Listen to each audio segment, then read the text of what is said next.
You got this. Come on, girl. Yes, you are. Yes, family.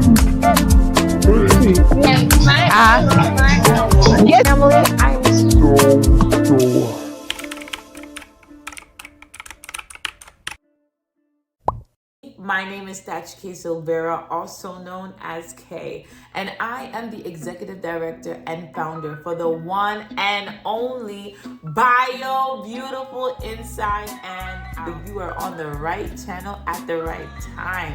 And if you are here and have been here before, welcome back, family. I am so excited and so happy that you are here. For you too are on the right channel at the right time. So, today's episode, we are talking about anxiety and figuring out ways on how to cope with such anxious feeling. Now, the question is, what is anxiety? Now, according to the American Psychological Association, anxiety is an emotion characterized by feelings of tension, worry thoughts, and physical changes. Now, let's not get it twisted, right? Feeling anxious is normal. We've all encountered this anxious feeling one way or the other. Do you remember the time when you had to prepare for an exam, or when you were studying for a Regents or a really important assignment, a midterm, a quiz, or getting ready for an interview, and you felt like this nervousness, or your stomach started to turn, or your thoughts were kind of racing? Those are anxiety, anxious feelings. But how many of us know that feeling anxious can be a good thing in some capacity? Yeah, these anxious feelings actually gives us the opportunity to be more alert, yeah, and help us to perform our best. These anxious feelings, it really does. Now, the issue with anxiety is if you are someone who feels these feelings ongoingly or on a daily basis, and it's a little bit overwhelming, then I want to encourage you to speak to a mental health professional to see what is going on there and see what support you need. Now, let's identify a few signs that we can identify if we are feeling anxious. Here are some. So, if you are feeling nervous, restless, or tense, sweating in the palms, trembling, breathing rapidly, having an increased heart rate, or feeling a little weak or tired, you may be experiencing anxiety, an anxious feeling. Now again, as mentioned before, this is a normal emotion. It is a normal feeling. But this anxiety can impact our mental health if it is not coped appropriately.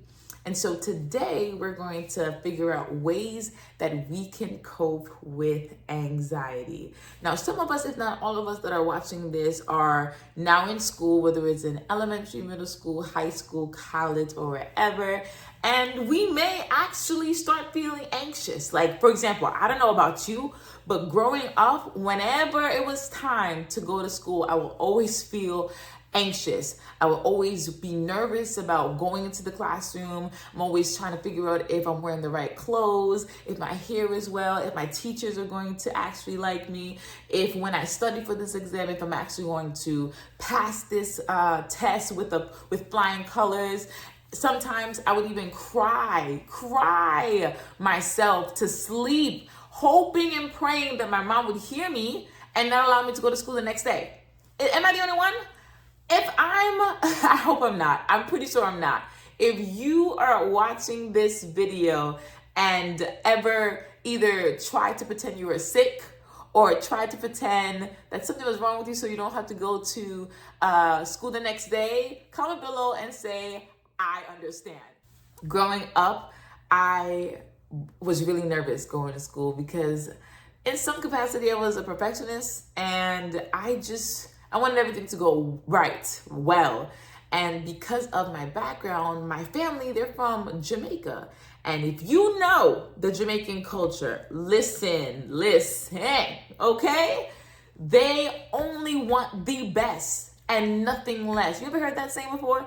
They wanted the best and nothing less. That means if I came home with a grade lower than an A, they were not having it. They were like disappointed. That's the word. They were disappointed. And so because I knew that, it got me a little bit nervous because I didn't want to go to school and not do my best, knowingly that a grade level B was okay. But because of my household, they only wanted the best, which is an A.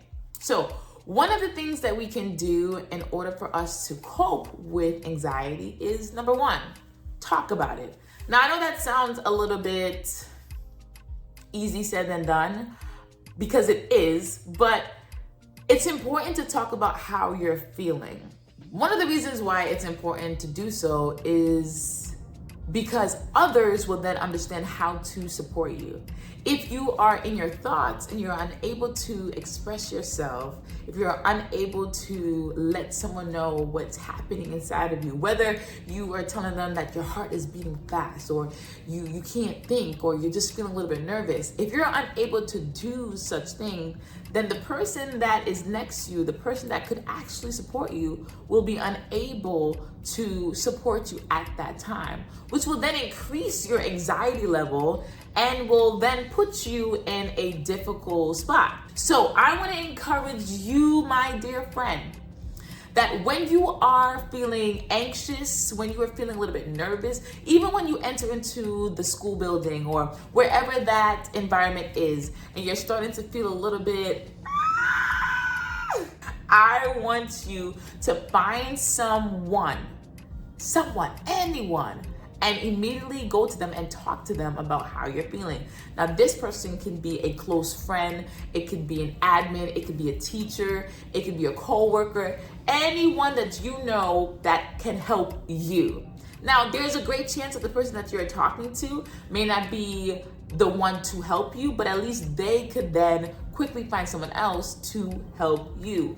Now, I would definitely encourage you to find a mental health professional. And if you're in school, whether you're in elementary, middle school, high school, or even in college, there should be a social worker, a guidance counselor, a academic counselor, a mental health professional who is there, who is trained to provide you such coping strategies to help you stay calm. The second thing that we should do in order for us to lessen our anxiety, to feel more calm, is breathing. Now, we already did this in our last few episodes rather, but I think it's vital. It's very important for us to understand the importance of breathing. Now, we're all breathing at this moment. If you're watching this video, you're breathing, right? But it's the way how we breathe will help us to feel calm or calmer. And so I want to do a quick exercise with you because I do believe that this is important. Sit up straight. Please place your hand on your lap, or if you're standing up, that's all right. You could just stand still. And with this exercise, you can either close your eyes or leave it open, however you feel comfortable, that's all right. But I want you to take a second to inhale and exhale, all right? And then I'll give you further instructions moving forward. So let's inhale, exhale.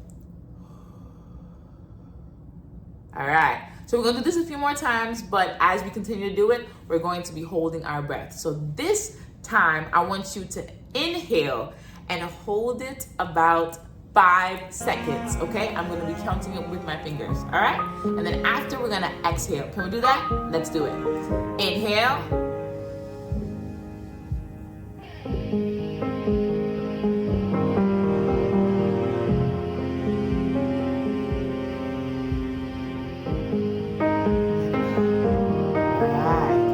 Time. I don't know what to do, but I'm a little bit. Okay, let's try this again. Inhale, then we're gonna hold it, let's say 7 seconds. Ready? Inhale, as deep as you can.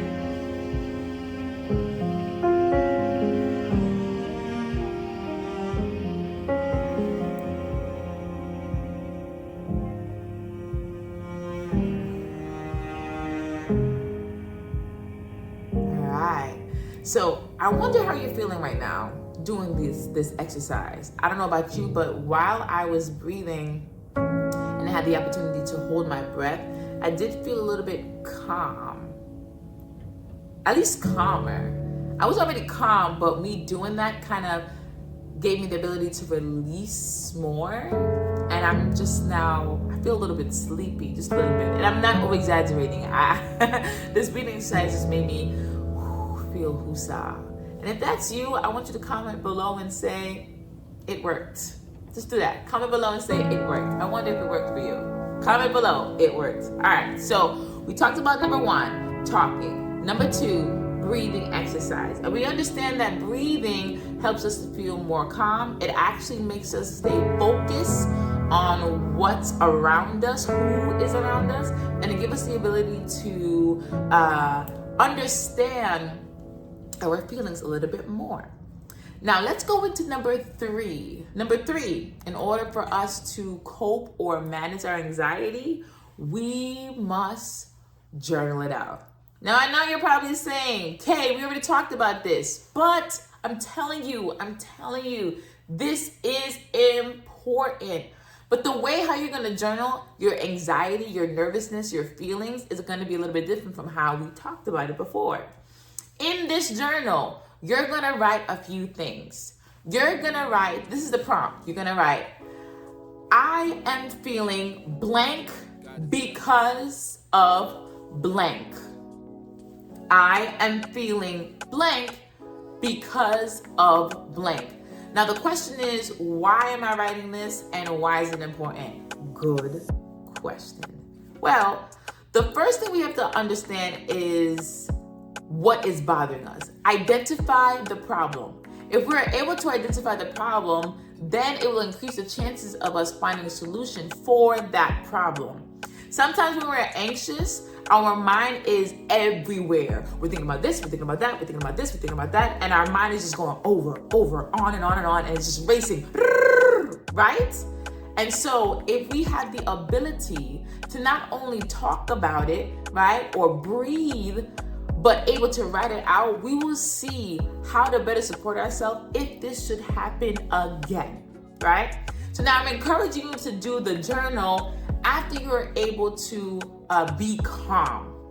Once you're calm, I want you to take a notebook, an iPad, your phone, whatever writing device you are using at the moment, and I want you to write this exactly.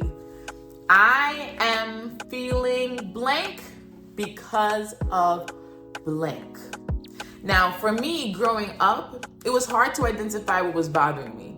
It was hard to figure out what was triggering me to feel such anxious feelings. And it's really because I didn't give myself an opportunity to identify it. But once I was able to identify it, I was able to understand what I should stop doing, who I should stop being around with, and what I should do in order to decrease the chances of that happening again. Like, for example, growing up, I didn't like to be around people that cursed. It just triggered me. It made me nervous. It made me feel like I was in an unsafe environment. Back then, I didn't know that. And so whenever I would hear a lot of people whenever I heard people cursing up a storm, it kind of got me a little bit nervous, believe it or not. And it kind of made me feel unsafe. And so I would notice that my heart is racing because I noticed that the ones who were cursing, they were getting aggressive. And so it triggered me. And so now I'm feeling anxious. But I didn't identify that until after I talked to someone. See how it's important to talk to someone? I was talking to someone and someone identified that that could have been a possible trigger.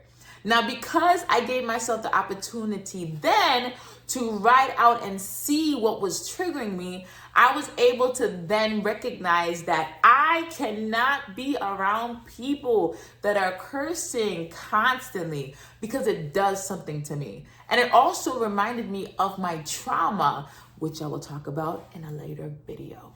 But because they were cursing up a storm and they were being aggressive, not only did it remind me of my past, but it made me feel unsafe and my heart was racing. There was a lot of thoughts. There was a lot of memories that was popping in my head, and it just didn't make me feel good. And so, again, me writing it down, I am feeling nervous because of the people around me. It's cursing made me remember that I can't be around those people. And so that activity made me understand who I could be around with at that moment, because I wasn't as strong as I am now. I was not at the place, I didn't have the capacity to have such friends at that time who curse, because my mental health was impacted negatively. And so I needed to be around people who were not cursing, who were not exercising such aggressive emotions. And that's okay. And it's okay that they were cursing for them, but for me, it was not good. And so I want to encourage you to identify things that are potentially a trigger. Identify your surroundings, acknowledge who they are, and acknowledge who's in your circle. Because to be honest, there might be some people in your circle that shouldn't be in your circle because they're triggering your anxiety or your anxious feelings, right? So whoever this may be, whatever this may be, I want to encourage you to take that time to figure out who they are. What is it? So that you could understand what support you need so that your anxiety and trigger does not impact your mental health. All right, so let's recap what we talked about so far. We talked about the true meaning of anxiety, and we mentioned before that based on the American Psychological Association, my apologies, anxiety is an emotion characterized by feelings of tension, worry thoughts, and physical changes. We also identified a few common signs to let us know when we're anxious. Some of those signs are feeling nervous. Some of those signs are feeling a little bit sweaty in the palm, having racing thoughts, having your heart race constantly. And so again, some of the things that we can do to help cope with anxiety, to help lessen our anxiety, our anxious feeling is to, number one, talk. Number two, breathing properly, right? And number three, journaling out, using the prompt, I am feeling blank because of blank. This is how we're going to lessen our anxiety this year. If something was said today that inspired you to help improve and boost your mental health, please comment, like, share, and subscribe. And click the post notification for more upcoming episodes. My name is Kay, also known as Stature K, the executive director and founder of Bio Beautiful Inside and Out. And I'm so glad that we are here together. Please remember, you matter, your mental health matters, and you are Bio Beautiful Inside and Out. See you next episode.